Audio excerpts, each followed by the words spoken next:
At 6:45, hospitals all across the country have been on the front lines fighting the coronavirus pandemic, but they're in trouble right now financially, and we're checking in with Ochsner's CEO, Warner Thomas. And your hospital, like other hospitals, even though you've been getting a bunch of patients in, it still has been a financial drain on your system. It certainly has been, Eric, for our organization and every organization across the country. It's really because elective procedures, clinic visits are down substantially. I mean, certainly it's important that Ochsner's in a strong financial position going into this pandemic, so we're going to be fine. We have not furloughed anyone. We have not laid one person off. But it is a financial challenge for Ochsner, as it is for every hospital in America. And now you've started elective surgeries back again. How is that going, and are people concerned about coming in, or how does that work? So we restarted many of our emergent procedures on Monday, and that's actually going well. I think people have been concerned that their surgeries have been delayed 30 or 45 days, and so they wanted to have these procedures done.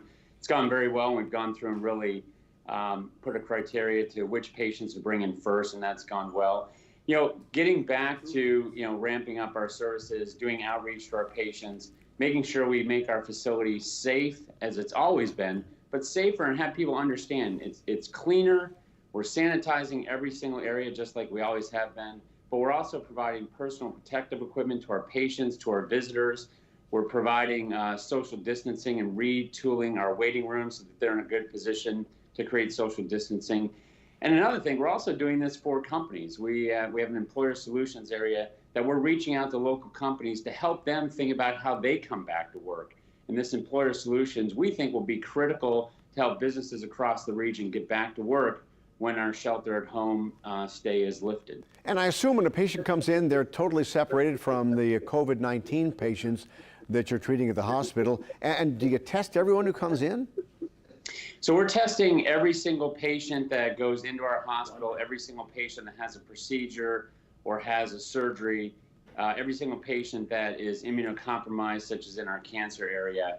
And that's been done over the past several weeks, and that will continue going forward.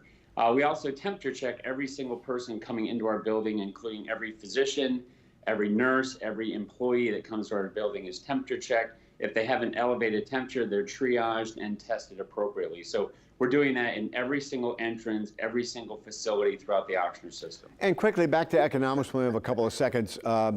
The stimulus bill that just passed, it did have money for hospitals. Will that help a lot? Yeah, the stimulus bill is certainly going to be helpful. The CARES Act will provide, some funding to Ochsner and all hospitals. We have gotten some funding.